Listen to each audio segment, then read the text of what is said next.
Hello from Redwood City, the Insight Meditation Center, and welcome to this day's meditation. And as an introduction, there is a wise approach to, or a very direct approach to, mindfulness practice. And that is that to the degree to which insight, vipassana, involves seeing, a form of clear seeing. Some people are looking for something, but it's useful to think of that what we're looking for is how we're seeing. What we're looking for is in the seeing itself, not in what's being seen, through the eyes, or heard through the ears, or tasted through the tongue, and so forth. It's the manner by which we know that we're aware. That's where the secret, the key is found. So an analogy would be that if we are given, someone says, I have a wonderful means by which for you to penetrate the depths of your spiritual life. And you'll find it with this stone. And the person hands you a little stone that you can easily hold in your hand. But there's no more instructions. And your freedom is found through this stone. And so you spend years studying the stone, analyzing the stones, boring into the stones with a drill, trying to find out what is about the stone that's going to bring you freedom. And then finally you go back to the person and say, I'm not finding anything. You explain what you've done, and maybe the person laughs or cries, or, no, you misunderstood. It's not the stone itself. It's how you hold the stone. That's where your freedom is found. If you are bearing down on it, if you're intensely straining to understand it, to analyze it, to figure it out, if you're looking beyond yourself at the stone, you're not going to find your freedom. But if you look at the manner in which you are holding it and seeing it and being with it and knowing it, that is where the freedom is found. And I could have given you, the person says, anything. It could have been a piece of wood or a piece of paper, and it doesn't matter what it is. It all is a means to freedom if you understand that it's in how you are with it that's important. So for this meditation then, I'd like to encourage you to those moments where you feel like you can really see clearly or know clearly, this is what's happening now. Whether it's an in-breath and an out-breath, or knowing you're thinking, or knowing there's a feeling, or knowing there's a sensation, knowing there's a reaction. Whatever it is that you know, a sound that you hear, doesn't matter. Whatever it is you know, see if you can discover how to know it, how to be aware of it, how to see it. So there's an ease, or a peace, or a freedom, a spaciousness, an openness, a lightness in the knowing.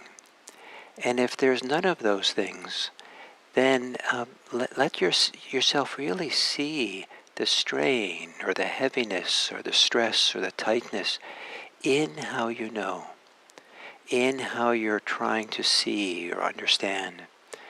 And hold that gently. Just allow that to be in the field of awareness, not as anything that's wrong or to be fixed, but one more thing to discover, how to be free with what you know. So hopefully this is clear enough. So to assume a meditation posture, and there are many postures for meditation. The Buddha listed 4: standing, Once you start walking, standing, sitting, and lying down. On different mornings, different ones of them, these might be most relevant for you. And lowering your gaze. Before you close your eyes, maybe lower your gaze and see if you can have a relaxed gaze. Maybe not looking at anything in particular. Soft eyes. And then closing your eyes.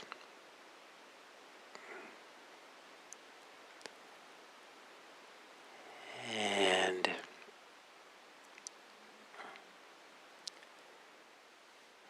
so that the how you're aware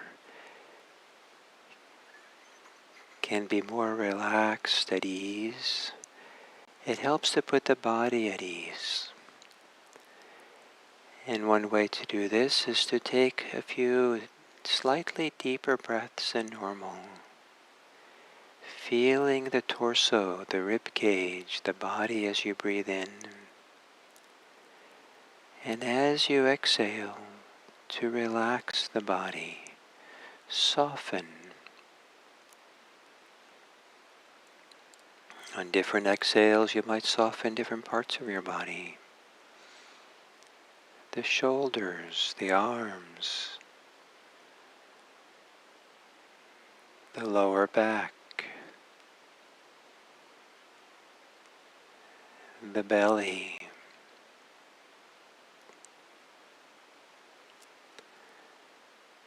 the lower arms and hands,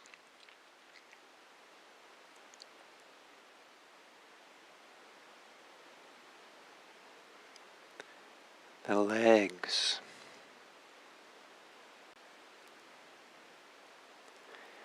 and then letting the breathing return to normal.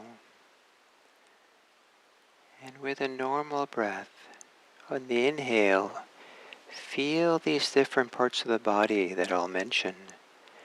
And on the exhale, soften, relax that part of your body. So beginning with the forehead and the eyes.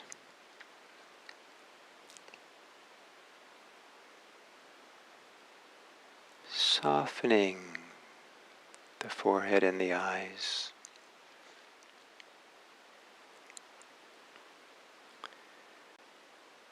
The cheeks and the jaws.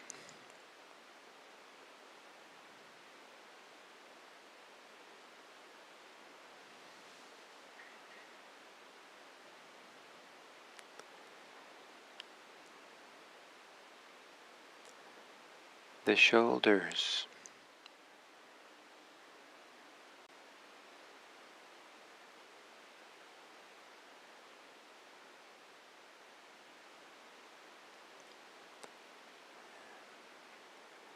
The chest and the heart area.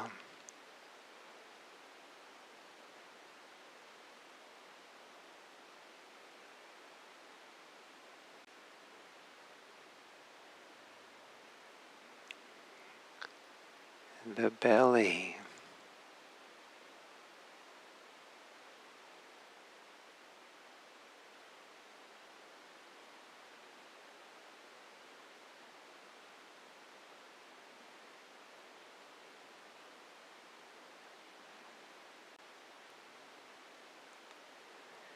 And whatever sense of the global body you have, feel that and soften on the exhale.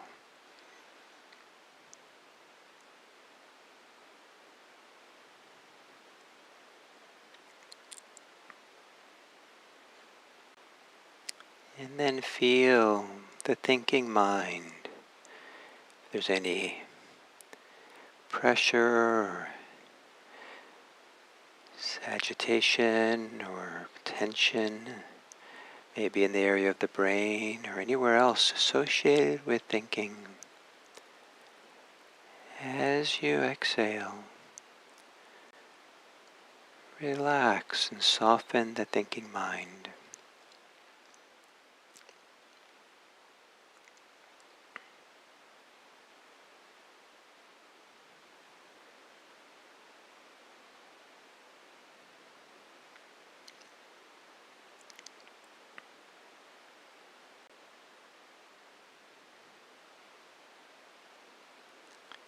And then notice any way in which you're present for this moment, any way in which you're mindful, or any way in which you're viewing your present moment experience. On the exhale, can you soften and relax how you're present, how you're aware, how you know, to continue knowing, continue feeling and sensing your experience, but without any strain, pressure, tension.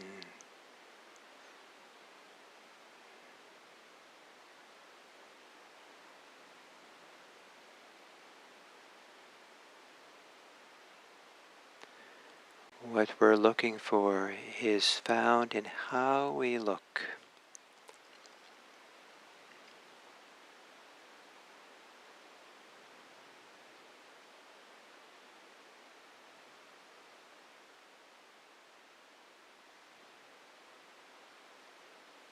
Moment after moment.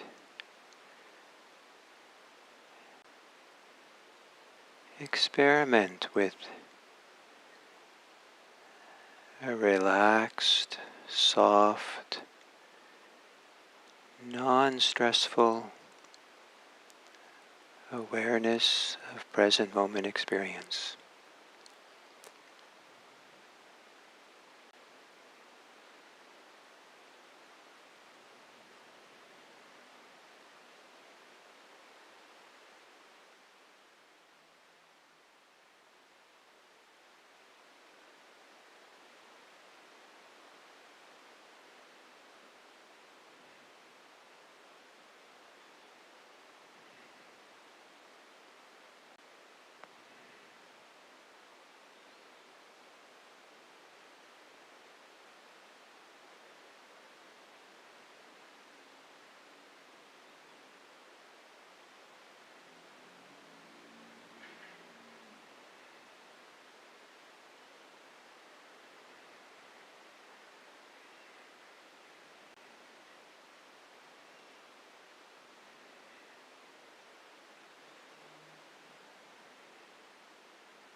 each moment of mindfulness. The next moment, see if you can continue being mindful, but in a non-contentious way, non-striving, without attachments. Just know, just be aware in a radically simple way. And in that simplicity,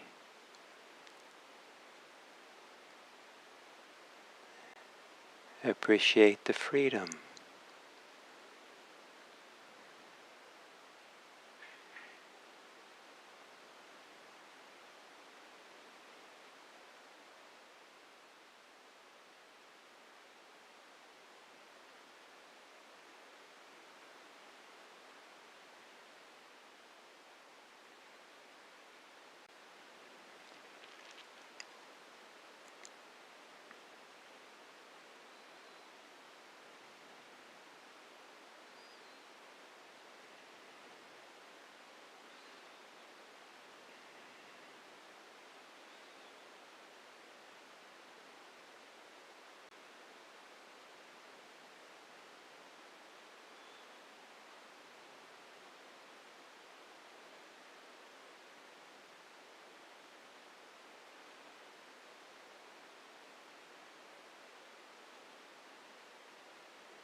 And as we come to the end of this sitting, preparing ourselves for what follows for the day, it's important to keep in mind that regardless how important other people are for you, how you are with other people is the most important for you.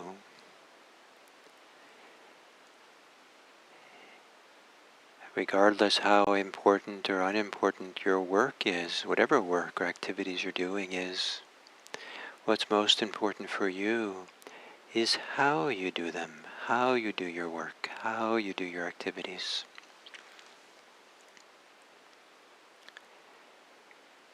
And discovering how to live this life with goodwill, the absence of ill will. Discovering how to live this life without aggression,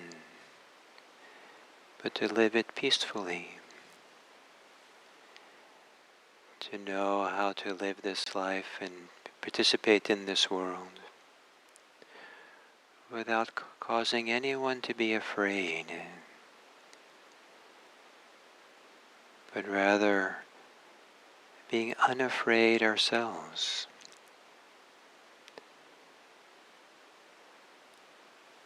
And discovering how to be free in all our encounters with others and activities and things in this world.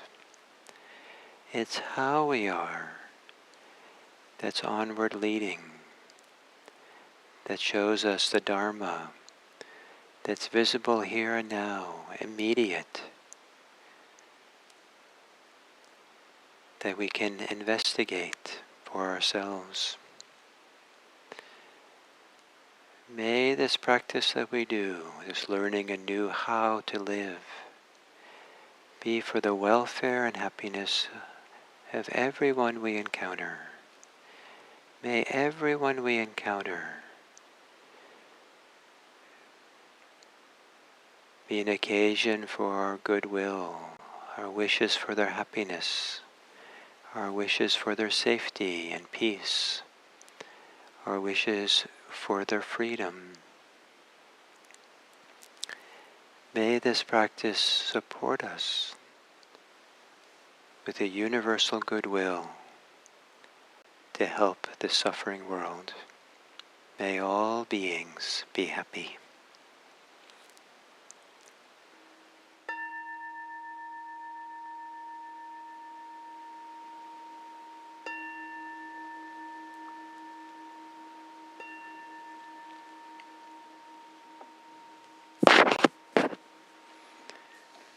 Thank you.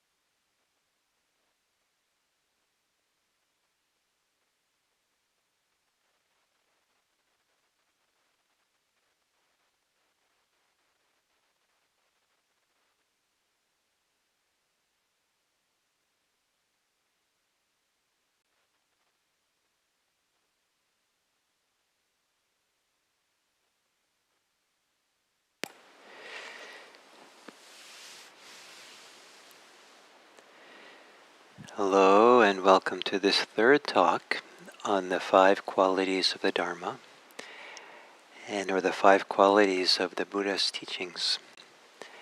And one way of understanding these 5 is they're a litmus test to understand what is and isn't the Dharma, what is and isn't the Dharma of liberation, the core teachings of the Buddha. And for it to be core teachings, it needs to have these 5 qualities. It needs to be something that is directly visible, directly known in our experience. It needs to be something which is immediate, seen here and now.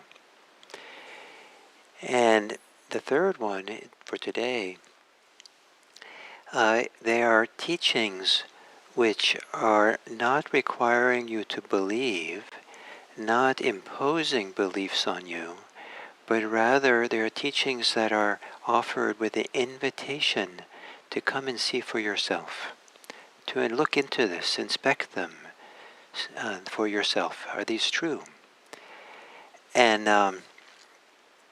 so the Pali word for this third quality is ehi pasiko. And ehi, E-H-I, basically means come. It's kind of a colloquial expression, come here. And pasiko means to see. Come look, come see. And it's kind of like an invitation. Hey, come here, come see, come look for yourself. And I love this kind of the colloquial expression in Pali. It's not, a technical, definition of the Dharma. It's a wonderful kind of soft, inviting idea. Come and study this for yourself. Learn for yourself. Find out for yourself if this is true. Find out for yourself how this works for you. Come and look. Come and investigate. And so whatever teachings you hear, you don't have to believe them. They're not about believing. They're about experimenting. They're about trial and error. It's trying them out and seeing for yourself. How do they work? And with time, how do they work with supporting you in reducing the suffering, of becoming freer, of developing love and compassion, kindness? How do they support you in developing wholesome qualities? So you know for yourself, oh, this works. This is good. And so there is a tremendous emphasis in Buddhism on practice more than belief. The teachings are just enough, hopefully, it's just enough instructions to try something out, to engage in them. Being a nightstand Buddhist is maybe a fine thing to be, but that's not what the teachings are for. The teachings are for us to put them into practice and find out for ourselves, and in a sense to become our own teachers, so that we are finding our own path, our own way with these teachings. And one of the things that can be really helpful in this regard is what I taught in this most recent meditation, and that is that when we're investigating how this works, what's going on, that the investigation is deeply personal. It's not an analysis, it's not a logical figuring things out, but rather it's a discovery of how we are as we practice, how we are as we go through our lives. What are we contributing? What are we bringing with us? So if there's a tremendous challenge in the world, it might be easy to want to be upset and complain or criticize or blame or try to change the world.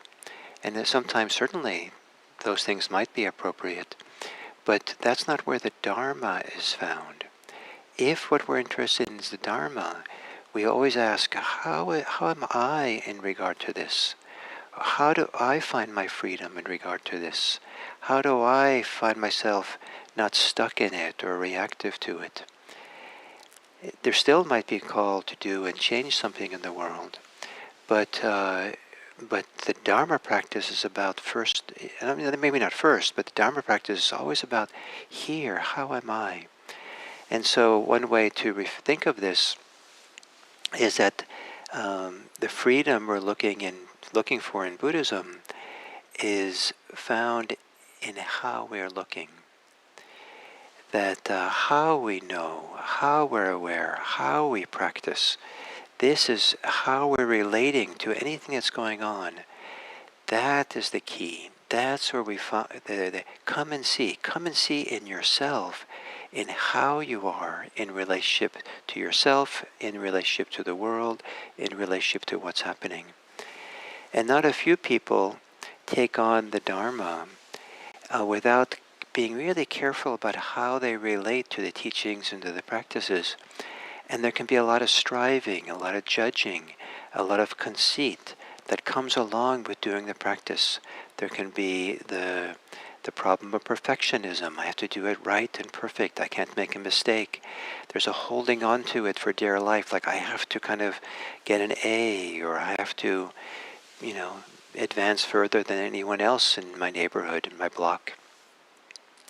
The how is not looked at because the how propels us into the future, propels us into what we want, what we're projecting onto the world, what our need is, what our desire is, that we don't see the desire, we don't see the motivation.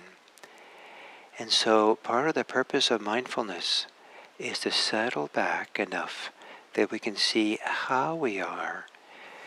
We're not rushing ahead, being ahead of ourselves, but we're settling back and being in ourselves, being here fully enough to track and see how am I in the activity that I'm doing. Am I being mindful? Am I being relaxed? Am I being at ease? Am I being free? Or am I straining or tense or pushing or caught in desire or caught in ill will? And there are plenty of times we'll discover that we are. That's not the problem. In and of itself, the problem is when we give in to those and participating in those. But having them occur is one more occasion to then ask, well, how do I relate to this now? Is there a healthy way of relating to strain and desire and ill will? And the healthy way of relating is to see it clearly, without strain. See it again, see the strain without strain. See the ill will without ill will. See the desire without desire for it to go away. There's something about seeing what is unwholesome that makes room for the wholesome to grow. What's good in us flourishes. So how we are. And so in that last meditation, at the beginning, I gave an analogy, which I'd like to do again for those who didn't hear it. That maybe the similar analogy kind of will bring more clarity to what I'm trying to teach here. That there's this imaginary teacher out there who is very famous for really helping people. And so many people travel to this teacher, and they explain their difficulties. And the teacher then goes into the back room and comes back and offers everyone a small stone and says, here with this stone, you'll discover you'll discover your freedom. And so most people are confused. They thought they would get a teaching, some piece of wisdom, but just to be given a stone and the exercise that with this stone you'll find your freedom. But some people take it seriously and trust the teacher, but they think that the answer is going to be in the stone. And they study geology, and they study the rock, and they look at it and measure it and weigh it, and maybe even crack it open, or maybe bore holes in it and get it chemically analyzed, and do all kinds of things to the stone. And after many years of kind of trying to figure out what the stone has to teach, they go back to the teacher and she says, no, you misunderstood. The answer is not in the stone. The freedom is found in how you hold the stone. Don't strain, don't push it, don't bang on it, don't bore into it, don't shake it to get the answers. Just hold it lightly and freely in your palm. You don't need to cling to it, just hold it. And discover that in the light-handed holding something lightly, that is where the freedom is. The freedom is not in trying to get something out of the stone. And and the and it's how you hold it. And the teacher might have said, I could have given you anything at all. It could have been a piece of paper, a stick, anything. And it doesn't matter what I give you. It matters if you can discover how you're with the object. It's with the how that you'll find your freedom. So liberation is not found in something, in some belief, in something external. But liberation is found in how we seek liberation. Freedom is found in how we're looking for it. So we don't seek it with tension. We don't look for it with strain.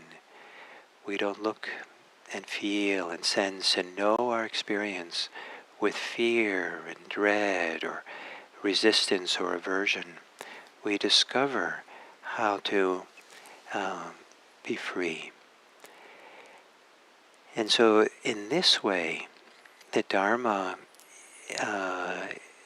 is pointing to your own experience, saying, come and see for yourself in your own experience how this works. The Dharma is visible here and now.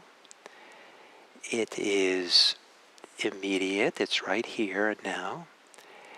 And the teachings offer you the invitation to come and check it out for yourself. So those are the first three, and tomorrow we'll do the fourth, which is its onward leading, which is one of my favorite of these five. And so thank you very much. And I have one announcement, and that is that on Friday, after this, our YouTube time at 7:45, all of you who would like to are invited to have one of these periodic community meetings we have for this YouTube Sangha. And we'll do that on Zoom. And the Zoom link is now posted on the IMC's website, on the What's New section of the homepage down the lower right-hand side. And I'll announce this again and make the link available in other ways as well. But then we'll meet at 7:45 and we'll have a chance for some questions and answers, some discussion, maybe a small breakout group so you can meet some other people who are part of this YouTube Sangha. and I look forward to any of you who can come. Thank you.